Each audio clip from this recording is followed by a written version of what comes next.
మాజీ మంత్రి జోగి రమేష్ని ఇప్పుడు గురునానక్ కాలనీలోని ఉన్న ఎక్సైజ్ కార్యాలయానికి తీసుకుని వచ్చారు. ఇదే కార్యాలయంలోకి తీసుకుని వచ్చి ఇక్కడ ప్రొవిజన్ అండ్ ఎక్సైజ్ దీనికి సంబంధించి పూర్తి స్థాయిలో విచారణ అయితే జరుగుతుంది. అయితే ఎవరైతే A1 జనార్దన్ రావు సంబంధించిన ఆహారంలో ఆయన ఇచ్చిన సాక్ష్యాల ప్రకారం లేకపోతే ఆయన ఇచ్చిన ఆహారం దాన్ని బట్టి పూర్తిగా కూడా ఇప్పటికే ఆయనకు సంబంధించిన ఆహారంలో పూర్తిగా ఇక్కడ వైసీపీ నేతలందరూ కూడా ఇక్కడికి చేరుకునే ప్రయత్నం అయితే చేశారు. ఇంటి దగ్గర కూడా కొంత ఇష్యూ చేసిన ప్రయత్నం అయితే చేశారు. ఇప్పటికీ వైసీపీ నేతలందరూ కూడా ఇక్కడికి చేరుకున్న పరిస్థితి. ఇప్పుడు సాయంత్రం వరకు విచారిస్తారా లేకపోతే అరెస్ట్ చూపిస్తారా లేదా అనేది ఇంకా తెలియాల్సిన పరిస్థితి అయితే ఉంది. అవినాష్ గారు ప్రస్తుతం అవినాష్ గారు మనతో ఉన్నారు. అవినాష్ గారు ఎలా చూస్తారు ఈ అరెస్టు సంబంధించడం కావచ్చు లేకపోతే వరుసగా జరుగుతున్న ఒక 10 రోజుల నుంచి ఈ ఎపిసోడ్ జరుగుతూ ఉంది, ఎలా చూస్తారు?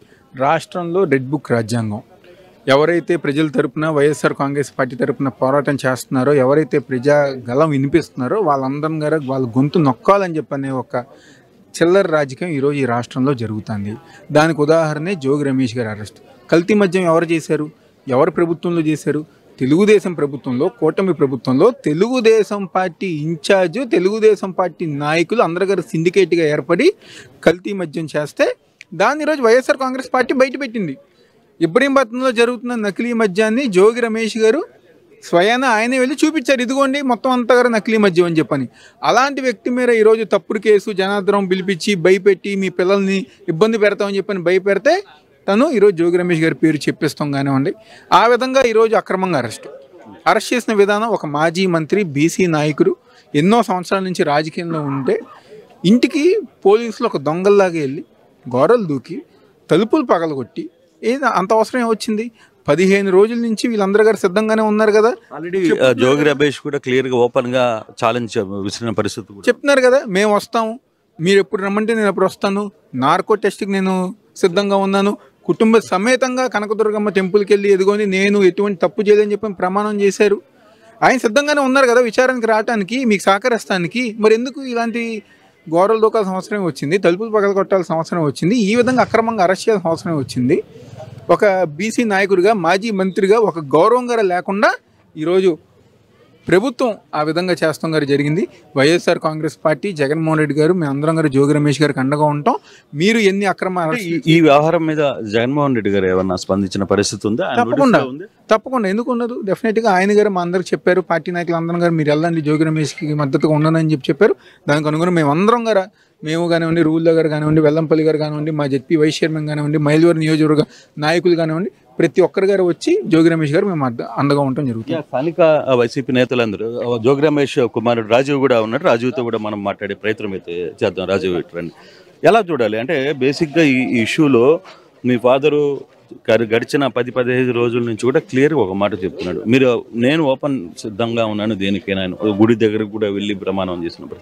కానీ ఈ అరెస్ట్ని ఎలా చూస్తారు? విచారణ పేరు మీద అరెస్ట్ జరుగుతున్న నేపథ్యంలో ఇప్పుడు దీన్ని మీరు ఎట్లా రోడ్డు మీదకి వచ్చి ధర్నాలు చేయడమా లేకపోతే మీరు వేరే యాంగిల్స్లో పోవడమా, కోర్టులో ఫైట్ చేయడమా? మీకు ఏ ఆప్షన్స్ ఉన్నాయి సార్? ముందుగా అరెస్ట్ అయినంత మాత్రాన నేరం చేసినట్టు కాదు.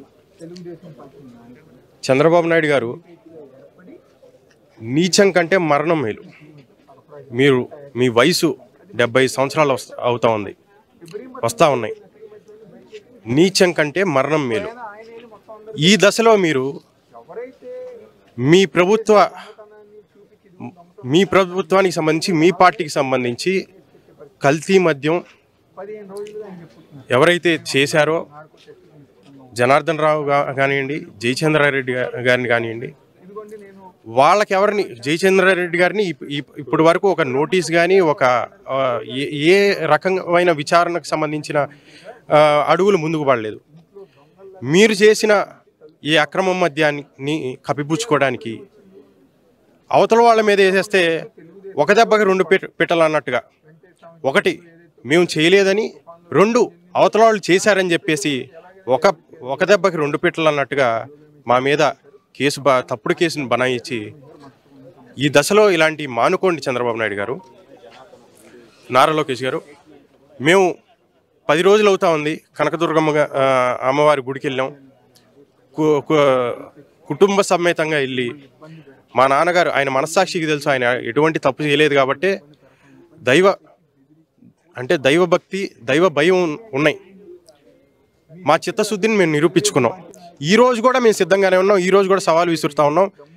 ఏదైతే సిట్ ఉందో మీ పప్పెట్ సిట్ కాకుండా సిబిఐకి ఈ కేసును అప్పగించమని చెప్పేసి ధైర్యంగా అడుగుతా ఉన్నాం. మీ ఫాదర్ 2-3 సార్లు ఓపెన్గా సిబిఐకి వెళ్ళండి, నేను ఓపెన్ ఛాలెంజ్ అని కూడా మాట్లాడాను అనిపించాం. కానీ ఈరోజు మార్నింగ్ అరెస్ట్ జరిగిన తీరు అంటే విచారణ పేరు మీద తీసుకుని వచ్చి పోలీసులు కొంత రూడ్గా చేశారనేది వస్తున్న వార్త. చూపిస్తారేమో మేబీ ఈరోజు సాయంత్రం లోపల అరెస్ట్ చూపించే అవకాశాలు కూడా. ఏ చట్టపరంగా మేము సిద్ధంగా ఉన్నాం. మేము ఎటువంటి తప్పుకు పాల్పడలేదు. నార్కో అనాలిసిస్ టెస్ట్కి సిద్ధంగా ఉన్నాం. లై డిటెక్టర్ టెస్ట్కి సిద్ధంగా ఉన్నాం. ఏమాత్రం చంద్రబాబు నాయుడు గారికి, లోకేష్ గారికి చిత్తశుద్ధి, నిజాయితీ ఉంటే ఈ రోజు లై డిటెక్టర్ టెస్ట్ కానీ, నార్కో అనాలిసిస్ టెస్ట్ కానీ ఉపయోగించి మీరు మీ చిత్తశుద్ధిని నిరూపించుకోండి. అలాగే మేము చట్టపరంగా ఏ రకమైన విచారణకైనా ఎదుర్కోవడానికి, కోర్టుల్లో ఎదుర్కోవడానికి సిద్ధంగా ఉన్నాం. డైవర్షన్లో భాగంగా ఈరోజు ఒక పోలీసులు హంగామా చేసి అరెస్ట్ చేయడం జరిగింది. ఏదైతే ఈరోజు కాశీబుగ్గ ఘటన కానివ్వండి, లేదంటే మంత తుఫానులో మీరు రైతులకి సహాయపడకపోవడం కానివ్వండి, డైవర్ట్ చేయడానికి ఈరోజు జోగి రమేష్ గారిని అరెస్ట్ చేయడం చాలా బాధాకరం. థ్యాంక్ యూ రాజీవ్ గారు. ఎమ్మెల్సీ గారు, మీరు వరుసగా జోగి రమేష్ ఎందుకు టార్గెట్ అవుతున్నాడు? మనం కానీ చూసుకుంటే గతంలో కొన్ని కేసులు కావచ్చు, లేకపోతే ఇలా ఫ్యామిలీ మీద పెట్టిన కేసులు కావచ్చు, ఇప్పుడు ఈ కేసు కావచ్చు, బేసిక్గా జోగి రమేష్ ఎందుకు టార్గెట్ అవుతున్నారంటే ఏమంటారు మీరు? ఆంధ్రప్రదేశ్లో బీసీల పట్ల ఏమైనా జరిగినా, ప్రభుత్వం తప్పేమైనా జరిగినా అది మీడియా ముందు చూపించే ఒక వ్యక్తి, బీసీ వ్యక్తి జోగి రమేష్ గారు. కాబట్టి జోగి రమేష్ గారే టార్గెట్. ఎందుకంటే వాళ్ళ కొండపల్లిలో ఒక నకిలీ మద్యం వెళ్ళి బయట పెట్టింది ఎవరండి? జోగి రమేష్ గారు.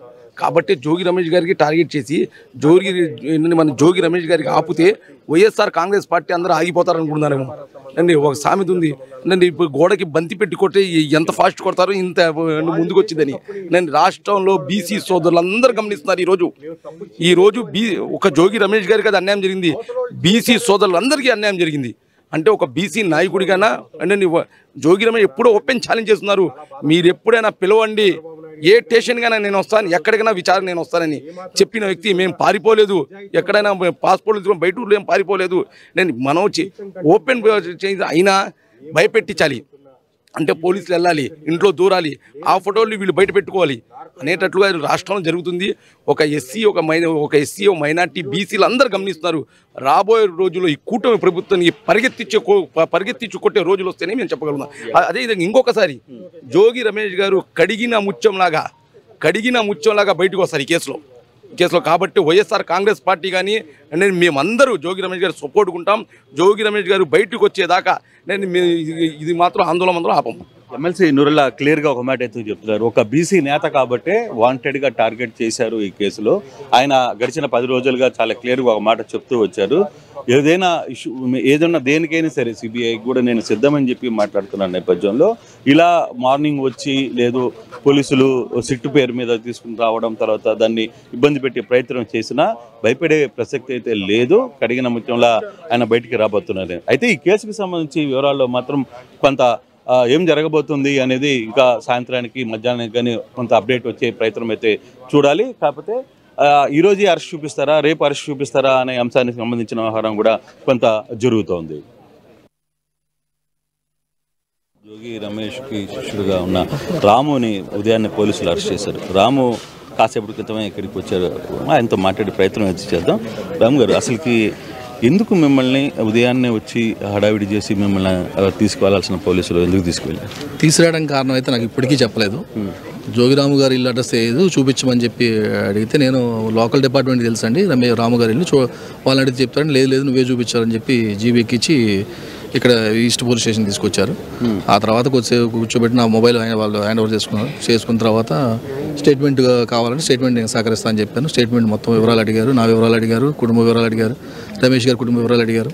ఆయన వ్యాపారాల గురించి అడిగారు, మొత్తం చెప్పాను. ఏదైనా అవసరం అయితే మళ్ళీ వస్తామని కూడా చెప్పొచ్చు. జనార్దన్కి సంబంధించిన వ్యవహారంలో ఆయన ఇచ్చిన స్టేట్మెంట్ ఏదైతే జోగి రమేష్ మీద ఇచ్చారో దానికి సంబంధించి మీ దగ్గర ఏమన్నా వివరాలు సేకరించారు? లేదండి, జనార్దన్ అద్దెపల్లి జనార్దన్ గురించి నన్నైతే ఏం అడగలేదు. అసలు ఆ విషయం గురించి నాకు దగ్గర ప్రస్తావించలేదు. ఈయన రమేష్ గారి వ్యాపారాల గురించి అడిగారు. వేరే అయితే జనార్దన్ విషయం అయితే నన్ను మీ సెల్ ఫోను మీ దగ్గర ఉన్న డీటెయిల్స్ ఎందుకు సేకరించినట్టు దానికి ఏమన్నా మీకు ఏమన్నా అర్థమవుతుందా? లేదండి, ఏదన్నా రాంగ్ ఇన్ఫర్మేషన్ అయ్యి ఉండొచ్చు.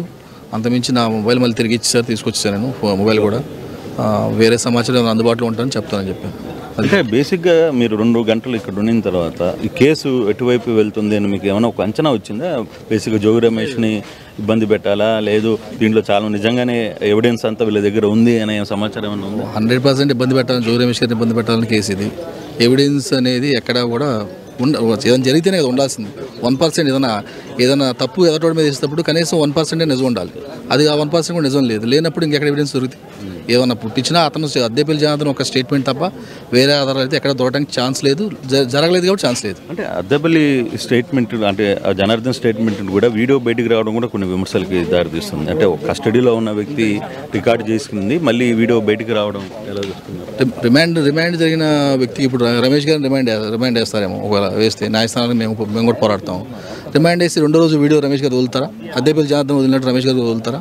అలా వదిలితే అది న్యాయం అయితే ఇది కూడా న్యాయం అయింది. అంతమించి వేరేం కదా. జనార్దన్ అనే వ్యక్తిని అతన్ని బెదిరించడము, ప్రలోభాలు పెట్టి అతనితో చెప్పి ఉండొచ్చు. అసలు రిమాండ్ ఖైదీతో వీడియో ఎలా వచ్చింది ముందు దాని మీద ఎంక్వైరీ చేయాలి సిట్ అధికారులు. Right, thank you. ఇది రాము చాలా క్లియర్గా చెప్తున్న పరిస్థితి. అసలు ఈ కేసుని కేవలం వేధింపుల కోసమే మమ్మల్ని ఇబ్బంది పెడుతున్నారు. ఉదయం 7 గంటలకి మా దగ్గరికి వచ్చారు, తర్వాత పోలీసులు తీసుకెళ్లారు, రమేష్ ఇంటి చూపించమన్నారు, రాము గారి ఇల్లు చూపించమన్నారు, జోగి రాము వాళ్ళ ఇంటి కూడా చూపించే ప్రయత్నం కూడా చేశారు.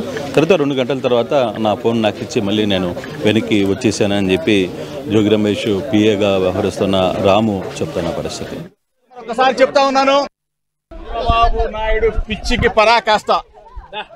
గత 20 రోజులుగా చెప్తా ఉన్నాను, అక్రమంగా చంద్రబాబు నాయుడు నా మీద కక్ష కట్టాడని. రాష్ట్ర ప్రజలకు మరొకసారి చెప్తా ఉన్నాను, ఇది దుర్మార్గమైన చర్య. నా భార్య బిడ్డల సాక్షిగా ప్రమాణం చేసి చెప్పాను. కనకదుర్గ అమ్మవారి దగ్గరికి తీసుకెళ్లాను, ప్రమాణం చేశాను. అయినా చంద్రబాబు నాయుడు రాక్షస ఆనందం తీరలేదు. చంద్రబాబు నాయుడు దుర్మార్గానికి ఇది పరాకాష్ట. ఒక పక్కన చరిత్ర సృష్టించినోడు ఇప్పుడు ఆ చరిత్రని తిరగరాయబోతున్నాడు. అబద్ధాల గోడల్ని బద్దలు కొట్టి నిజాలను రాగా మీ ముందుంచబోతున్నాడు. నిజమైన వార్తల కోసం వెంటనే డౌన్లోడ్ చేసుకోండి రా యాప్ని.